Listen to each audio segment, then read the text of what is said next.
Nabi Muhammad SAW, Bapak Ibu sekalian, setelah pulang dari Isra dan Mi'raj, karena itu perjalanan malam hari, beliau pulang sudah pagi. Pada saat itu pagi sudah mulai kelihatan matahari di pagi hari. Awal pagi kita di waktu syuruk, gitu kan. Duduklah Nabi SAW di depan Ka'bah. Duduk depan Ka'bah, merenungi kejadian semalam ini, kejadian yang spektakuler, yang luar biasa. Duduk Nabi SAW merenungi lewat Fir'aunnya umat ini, Abu Jahal. Ini orang julukannya di Mekah Abul Hakam, orang yang bijaksana gitu. Dan pada saat itu dia raja di Mekah. Tapi Nabi SAW suruh kita panggil dia siapa? Abu Jahal. Jahal ini super goblok. Bukan cuma goblok, super goblok. Luar biasa. Kenapa dikatakan begitu? Orang Mekah bilang Abu Hakam, dia dikatakan Abu Jahal. Karena Abu Jahal ini sama Abu Sufyan itu setiap malam dengar Al-Quran yang Nabi baca di rumah Nabi SAW. Setiap malam datang dengar, mereka diam-diam. Misalnya ini tempat tisu, ini rumah Nabi SAW. Nanti Abu Jahal di sini, Abu Sufyan di sini, ada satu lagi temannya di belakang. Jadi mereka nggak saling tahu nih. Sampai pagi mereka dengar tuh ayat Al-Quran. Waktu mereka pulang, ketemu tiga-tiga. Lo saling tanya, kenapa kalian sini? Kenapa kalian sini? Kenapa kamu sini? Kenapa kamu sini? Oh, kami dengarkan, saya dengarkan ayatnya yang Muhammad baca. Kata Abu Jahal, kita janjian, nggak boleh terulang. Kalau masyarakat Mekah tahu kita dengar apa yang Muhammad baca, nanti beriman semua nih. Sepakat ya, sepakat, nggak ada yang hilangi. Besok malam datang lagi tiga-tiganya. Karena mereka satu sama yang lain menyangka temannya nggak bakal datang. Penasarannya. Ketemu lagi pagi, sepakat lagi, jangan ulangi ya. Hari ketiga ulangi lagi. Datang lagi tiga-tiganya. Ini kejadian nyata dalam sebuah riwayat Bukhari disebutkan itu. Maka tiba-tiba saja setelah itu, saya lupa namanya satu orang tokoh Quraisy itu yang bilang sama Abu Sufyan, wahai Abu Sufyan, bagaimana pendapatmu apa yang kau dengar dari Muhammad? Kata Abu Sufyan, yang saya tangkap, ini kita bukan anak-anak nih. Ini apa yang kita dengar 3 hari kita janjian tidak datang, tapi kita datang terus karena penasaran. Ini pasti ada sesuatu. Bagaimana pendapatmu? Kata Abu Sufyan, ada yang saya mengerti dan punya makna yang tinggi, bagus. Ada yang saya tidak mengerti, tapi saya yakin itu kebenaran. Kata yang satu ini, saya juga begitu. Saya yakin ini kebenaran. Kita tanya Abu Hakam, datangi rumahnya Abu Jahal. Wahai Abu Hakam, apa pendapatmu yang kau dengar 3 hari dari Muhammad? Apa Abu Jahal bilang apa? Demi Allah, kan orang Mekah pakai kata demi Allah. Mereka tahu, mereka ikuti ajaran Nabi Ibrahim AS. Cuma mereka musyrik. Mereka datangkan berhala, dijadikan perantara dengan Allah. Allah nggak mau tuh, gitu kan? Makanya dia bilang, demi Allah saya tahu Muhammad benar. Kata dia. Loh, kata Abu Sufyan, lalu kenapa kau tidak beriman? Kamu raja kami, kalau kau beriman, ini satu Mekah beriman semua nih. Apa kata dia? Ini fanatisme, kebodohan. Ini sebab julukan Abu Jahal keluar. Dia bilang, dari dulu sukunya Muhammad sama suku aku bersaing di Mekah. Mereka berikan makan minum jemaah haji, kami juga berikan makan minum jemaah haji. Mereka buat pasukan untuk membela Mekah, kami juga buat pasukan membela Mekah. Pokoknya apa yang mereka buat, kami buat. Sehari buat mereka, sehari buat kami. Jadi bersaing terus. Sekarang dari sukunya Muhammad keluar Nabi, sukuku tidak ada nabinya. Kalau aku beriman berarti sukuku kalah. Hanya itu, fanatisme kebodohan gitu. Dia bilang, maka itu saya tidak akan beriman sama Muhammad. Gara-gara perkataan dia itu, Abu Sufyan dan ini juga ikut-ikutan nih. Satu Mekah semua nggak mau. Tentu Abu Sufyan nanti akhirnya masuk Islam setelah masuk kota Mekah. Tapi pada saat itu tidak mau juga. Baiklah. Ini sebab julukan keluar Abu Jahal. Lewat nih Abu Jahal nih.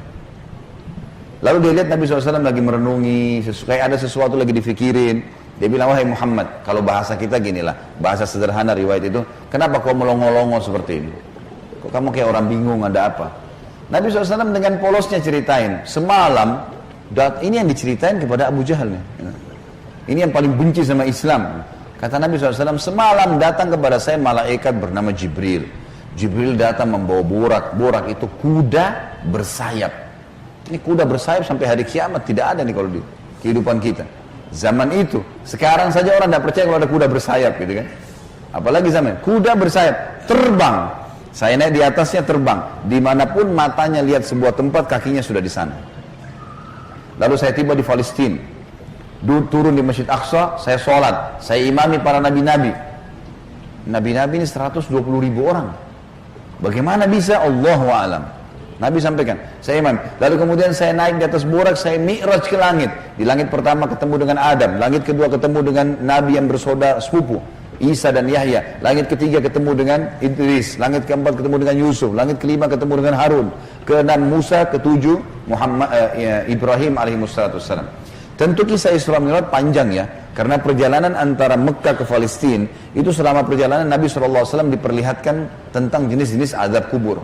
Saya nggak ceritain di sini. Yang jelas Nabi SAW ceritain semua tuh, apapun yang terjadi. Saya ringkaskan saja.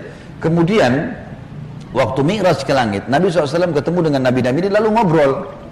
Sempat ngobrol sama Adam, ngobrol sama Yahya dan Isa, ngobrol sama Yusuf, sama Idris, sama Harun, sama Musa, sama Ibrahim alaihissalam. Tapi yang masyhur riwayat adalah Nabi SAW banyak berbicara dengan Musa. Pada saat setelah menerima waktu 50 waktu sholat, beliau turun di langit ke-7, Ibrahim tidak ngomong, langit ke-6 Musa tahan. Lalu bertanya, berapa yang diperintahkan umatmu hai Muhammad? Berapa yang Allah perintahkan? Kata Nabi SAW 50 waktu sholat. Minta keringanan, umatmu tidak bisa. Lalu kemudian Nabi SAW kembali, minta diringankan 5, jadi sisa 45. Ditahan lagi sama Musa. Musa berkata, berapa hai Muhammad? Kata Nabi SAW 45. Masih berat, minta ringankan. Terus saja Musa AS menahan Nabi SAW 5 sampai sisa 5 nih. Yang kayak kita kerjain sekarang. Itu pun Musa masih bilang, minta keringanan. Bayangkan Bapak Ibu sekarang kalau 50 waktu sholat per 15 menit azan. Siap nggak? Ini aja 5 waktu sholat sudah ngos-ngosan gitu. Safnya kadang-kadang sholatnya cuma imam sama muazzinnya saja gitu.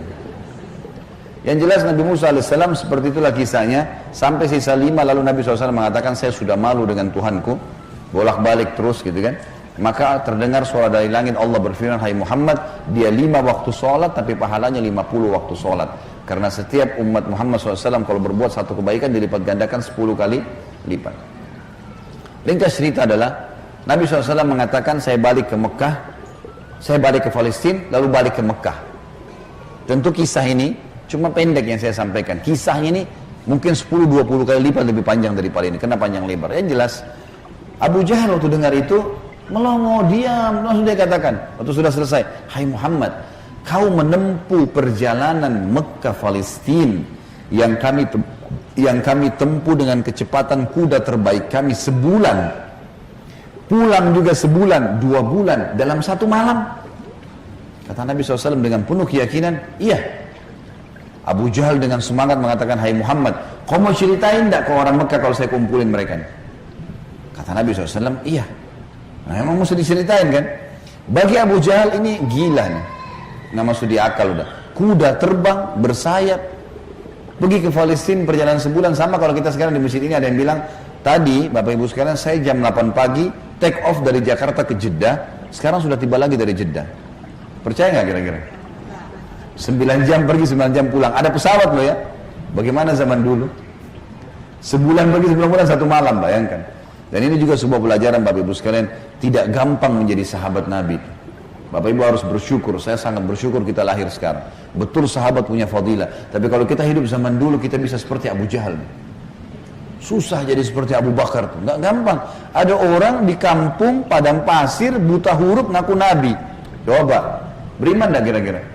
Kita sekarang sudah lahir, orang tua kita sudah muslim, Quran sudah lengkap, masjid banyak, banyak dai-dai bisa nyampein dalam bahasa kita. Kalau zaman dulu, berat sekali itu. Baiklah. Abu Jahal bilang, wahai Muhammad, kau mau ceritain? Kata Nabi SAW, iya. Dipegang tangan Nabi SAW oleh Abu Jahal, dibawa ke sebuah bukit, namanya Bukit Abi Kubais. Bukit ini Bapak Ibu sekalian, dulu di zaman itu ada di sebelahnya Safa dan Marwah. Ini khusus untuk iklan saja. Orang naik ke atas, dan yang boleh naik cuma budak. Ada satu budak ditugasin, dia cuma dia. Yang lain nggak boleh naik. Kalau naik dipenggal nih, nggak boleh. Ini khusus berita penting. Seperti kalau ada yang mau serang Mekah, atau ada kepala suku yang mati, ada anak kepala suku yang lahir, seperti itulah. Abu Jahal naik ke atas Bukit Abi Kubais bersama Nabi SAW. Waktu orang-orang lihat ada 2 orang. Pertama kali dalam sejarah Mekah, Bukit Abi Kubais dinaiki oleh 2 orang, dan mereka kaget di atasnya raja mereka Abu Jahal, dan yang satu adalah Nabi Muhammad SAW, orang terpercayanya Mekah. Ini ada apa nih? Maka orang-orang kafir kumpul karena Abu Jahal, orang-orang beriman kumpul karena Nabi Muhammad SAW. Waktu mereka sudah kumpul, Abu Jahal bilang, wahai masyarakat Mekah, dengarkan baik-baik apa yang Muhammad mau sampaikan. Ini kalau Abu Jahal niatnya baik, mau nyampein dakwah, luar biasa pahalanya kalau dia masuk Islam. Masalahnya tidak, dia mau mempermalukan Nabi SAW. Niatnya itu. Maka dia bilang, silakan hai Muhammad. Nabi SAW ceritakan dengan polosnya. Datang Jibril, borak, kuda terbang, Palestina, sholat, dan sampai selesai. Lengkap, panjang lebar. Allahu alam berapa jam waktu itu. Dia langsung sampaikan. Sampai selesai semua apa yang terjadi. Orang-orang Mekah yang kafir, Bapak Ibu sekalian, bertambah kufur. Ini Muhammad gila nih. Mekah, Palestina, pulang pergi 2 bulan, 1 malam. 1 malam, dan ini bukan 1 malam, setengah malam gitu kan. Pulang pergi. Ini nggak masuk di akal. Ini baru kesana saja nggak percaya. Apalagi naik ke langit, ketemu, ya udah panjang ceritanya. Belum lagi cerita tentang surga dan neraka, diperlihatkan adab-adab kubur. Tapi ya sudah. Waktu itu yang sudah beriman pun di kalangan sahabat, benar nggak ya? Tapi ini Nabi, nggak mungkin salah. Mereka sempat bimbang. Abu Jahal turun dari bukit Abi Kubais sambil ketawa, senyum. Sambil dia ngomong, ada sahabat rupanya yang ikutin. Tahu nih Abu Jahal tadi yang ajak Nabi nih, diikutin. Dia bilang, sekarang agamanya Muhammad sudah habis. Dia pergi ke Darun Nadwa, tempat kumpulnya orang-orang Quraisy, lalu dia teriak. Dia bilang, hai Quraisy, berita gembira. Apa itu Abu Hakam? Agamanya Muhammad sudah habis. Udah nggak ada lagi agamanya. Kata mereka, memang kenapa? Apa kata Abu Jahal? Muhammad mengarang cerita dusta. Katanya begini. Abu Jahal ini tidak sadar sedang nyebarin berita apa? Isra dan Mi'raj. Dia lengkap, dia sampaikan ke orang semua nih. Datang malaikat namanya Jibril, datang burak, terbang ini, semua lengkap. Azab-azab kuburnya disebutin sama dia. Semua lengkap disebarin. Lalu orang-orang Quraisy diam semua. Mau bilang apa nih rajanya, dan mereka juga memang masih belum beriman kepada Nabi SAW. Lalu kata Abu Jahal, ada satu orang. Satu orang ini, kalau kalian berhasil menggoyahkan keyakinannya, habis benar agamanya Muhammad. Kata mereka, siapa itu? Kata Abu Jahal, Abu Bakar. Cari Abu Bakar. Abu Bakar ini Bapak Ibu sekalian, cirinya beliau radhiyallahu anhu, itu badannya kurus. Ya. Saking kurusnya kalau pakai sarung melorot terus. Nah, iya, radhiyallahu anhu. Tapi yang perlu digarisbawahi, Islam bukan melihat kekarnya fisik, tapi kekarnya iman dalam hati. Allah bilang Allah bilang halal, Allah bilang haram. Perintah dikerjakan, larangan ditinggalkan. Itu konsep dasarnya, gitu kan. Abu Bakar ini ditahu tentang masalah keyakinannya sampai apa kata Nabi SAW. La uzina iman Abi Bakar fi kiffah, wa uzina iman hadil ummah fi kiffah, la rajah iman Abi Bakar. Kalau keyakinannya dan imannya Abu Bakar ditimbang di satu timbangan, dan keyakinannya serta keimannya seluruh umat ini, semua sahabat, semua tabi'in, semua yang sudah mati, yang masih hidup dan yang belum lahir, semua kita di sini juga termasuk, ditimbang iman kita semua dibandingkan Abu Bakar, yang satu timbangan pasti lebih berat keyakinannya Abu Bakar. Kata Abdullah bin Mas'ud, sahabat Nabi radhiyallahu anhu yang mulia dengan ibadahnya yang luar biasa, kami tidak ada bedanya dengan Abu Bakar dari sisi ibadah. Karena Abu Bakar sholat, kami sholat. Abu Bakar puasa, kami puasa. Abu Bakar sedekah, kami sedekah. Abu Bakar ya jihad, kami jihad. Tapi kami tidak bisa menyayangi Abu Bakar dari sisi keyakinannya. Mustahil. Kalau Rasulullah sudah bilang kerjakan, apapun konsekuensinya. Mau wajib, mau sunnah, nggak ada toleransi, nggak ada keraguan. Yang haram, nggak ada lagi. Haram, nggak ada ceritanya. Seperti itulah konsepnya. Jadi sangat luar biasa. Yang jelas Bapak Ibu sekalian, mereka bilang cari Abu Bakar. Dan juga ada hadis, supaya saya tidak lupa ya, kata Nabi SAW, tidak ada seseorang yang menginjakkan telapak kakinya di muka bumi setelah para nabi-nabi yang paling afdal lebih daripada Abu Bakar. Jadi setelah Nabi langsung dia, radhiyallahu anhu, jadi orang yang sangat luar biasa. Datanglah orang-orang Quraisy ini ke kebunnya Abu Bakar, di kebun kurma di pinggir kota Madinah, dan orang sahabat-sahabat tadi ini pada ikut gitu kan. Sampai di kebunnya Abu Bakar, Abu Jahal teriak-teriak, wahai Abu Bakar, keluarlah. Abu Bakar keluar. Abu Bakar keluar. Kaget Abu Bakar. Belum pernah dalam sejarah hidupnya Abu Bakar itu, tokoh-tokoh Quraisy, kepala-kepala suku datang ke kebunnya. Untuk apa? Dan belum pernah dalam sejarah Mekah orang beriman sama orang kafir jalan sama-sama. Maka Abu Bakar bilang, ada apa wahai Abu Jahal? Dia bilang, sahabat Muhammad gila. Masa dia cerita rekayasa bohong? Cerita bohong begini. Abu Bakar ini belum dengar dari Nabi. Abu Jahal yang jelasin. Begini, panjang lebar sampai selesai. Sampai kembali lagi ke Mekah. Abu Bakar sudah tahu nih, Apa tujuannya Abu Jahal? Kalau dia mau beriman, dia sudah beriman kepada Nabi, tapi datang sini mau ngacoin. Kata Abu Bakar ada dua riwayat. Riwayat yang pertama, wahai Quraisy, bukan cuma Abu Jahal, wahai Quraisy, Muhammad mengaku turun wahyu dari langit ke rumahnya, dan saya percaya. Apa bedanya dengan dia kalau naik ke langit? Sama saja, tidak akan menggoyahkan saya. Riwayat yang kedua yang unik nih, dia mengatakan, wahai Quraisy, ketahuilah kalau depan mata saya ada tembok warnanya putih, jelas putih. Muhammad bilang tidak Abu Bakar, itu hitam. Saya akan bohongkan mata saya dan saya bilang hitam. Luar biasa. Mau digoyahkan bagaimana nih? Tembok putih? Enggak, salah Abu Bakar. Oh iya, salah. Matanya salah. Bayangin tuh. Apa kira-kira bisa menggoyahkan keyakinan seperti ini? Luar biasa. Pokoknya Allah Rasulnya bilang selesai, nggak ada toleransi. Gitu. Sudah selesai, semua dikerjain. Biar seluruhnya benci. Tembok warna putih, Muhammad bilang hitam, saya bilang iya, mata saya salah, hitam berarti. Abu Jahal dan orang Quraisy diam. Ini nggak bisa lagi digoyahkan. Abu Bakar radhiyallahu anhu tahu ada masalah nih. Dia tanya orang sahabat-sahabat, di mana Rasulullah SAW? Kata mereka di Bukit Abi Kubais itu, dikerumuni orang. Abu Bakar ke sana. Pas tiba di sana dari jauh, Abu Bakar teriak, ya Rasulullah, suara keras sengaja. Orang waktu dengar orang teriak, semua bubar-bubar, kasih jalan. Seperti kalau di masjidnya ada yang teriak dari belakang, panggil saya, mungkin Bapak Ibu akan lihat ke arahnya. Suaranya keras, sengaja. Nabi SAW lihat yang datang, Abu Bakar senyum, udah tahu siapa yang datang. Ini tokohnya umat, nih, luar biasa. Jadi dia bisa membalik Bapak Ibu sekalian Abu Bakar dengan hikmah Allah. Satu Mekah yang ragu tadi, yang kafir dan yang beriman pun, tentang Isra Mi'raj ini kembali semuanya percaya kalau itu terjadi. Dia bisa membalik itu dengan hikmah Allah. Ini kisahnya begitu. Abu Bakar lalu mengatakan, ya Rasulullah, dengan suara keras, Abu Jahal datang ke kebun saya dan berkata, kalau anda menceritakan begini, diceritain semua sambil jalan sambil ngobrol nih, sambil bicara. Jadi orang pada makin nyebar nih berita Isra Mi'raj. Ternyata Abu Bakar sudah dengar sampai selesai. Pas tiba naik di Bukit Abi Kubais sebelah Nabi SAW, Abu Bakar teriak dengan suara keras, benarkah ya Rasulullah? Ini pertanyaannya. Dan di sini Abu Bakar tadi di kebunnya ingin meredam kekufurannya orang-orang kafir, sudah berhenti gara-gara tembok putih jadi hitam tadi. Kemudian dia sekarang ingin mengembalikan imannya para sahabat yang sudah kendor nih. Waktu Nabi SAW sudah dekat dengan beliau, lalu dia mengatakan, benar ya Rasulullah?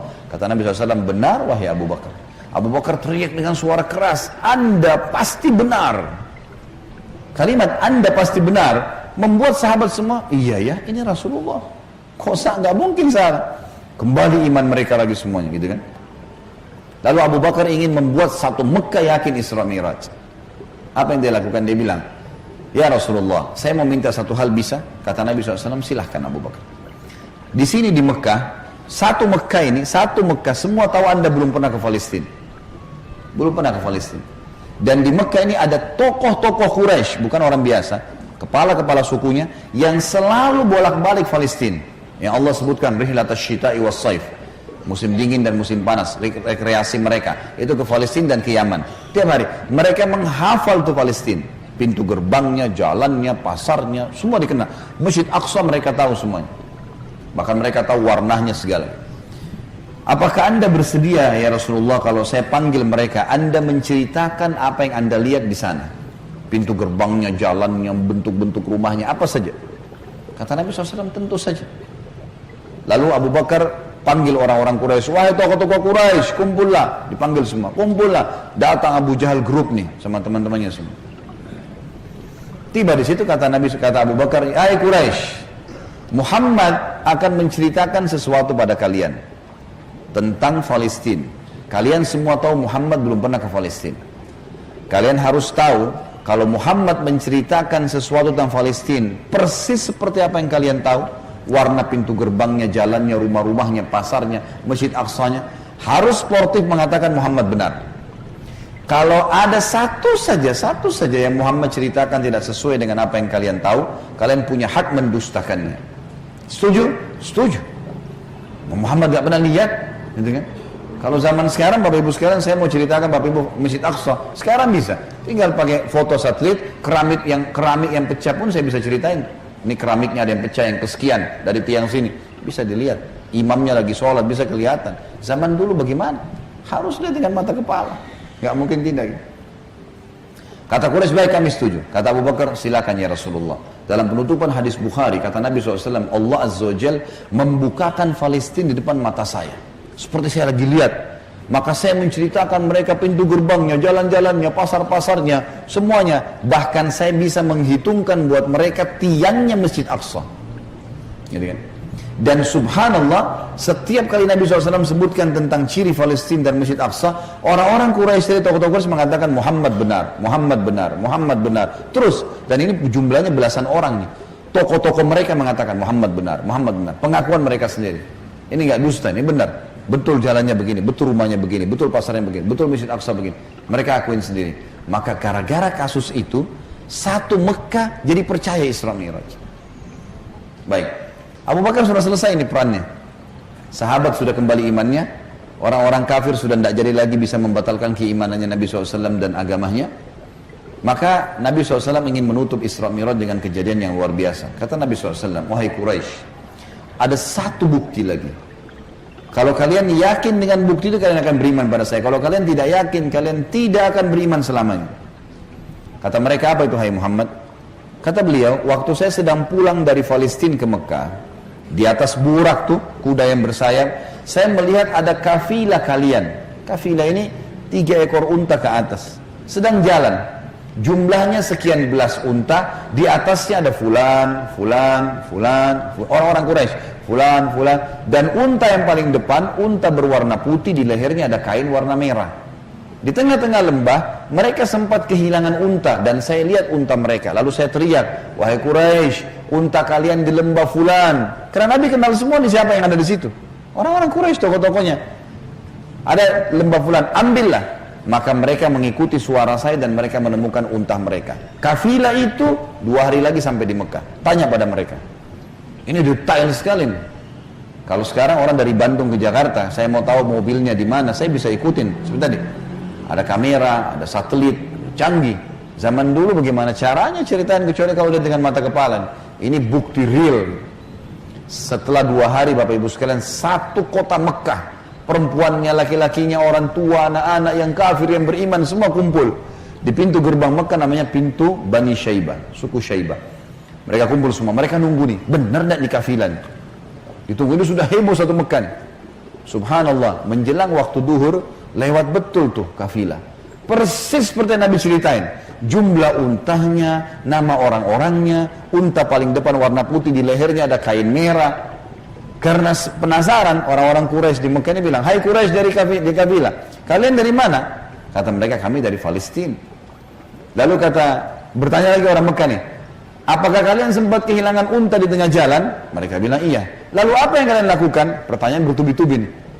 Kami mendengarkan suara entah dari mana mengatakan, wahai Quraisy, unta kalian di lembah fulan. Kami ikuti, kami dapat unta kami. Sekarang orang-orang Quraisy di kafilah penasaran, wahai Quraisy Mekah, dari mana kalian tahu nih? Belum satu orang pun di antara kami masuk ke Mekah. Belum ada gosip nih, kok bisa sudah sampai? Belum ada masuk. Mereka sepakat mengatakan dari Muhammad. Semua orang mengatakan dari Muhammad. Semenjak itu semuanya percaya Isra Mi'raj terjadi. Ini tanda-tanda yang luar biasa. Makanya Allah turunkan surah nomor 17 khusus namanya surah Al-Isra, menceritakan masalah itu, sebuah keajaiban yang luar biasa, mukjizat Nabi Muhammad sallallahu alaihi wasallam.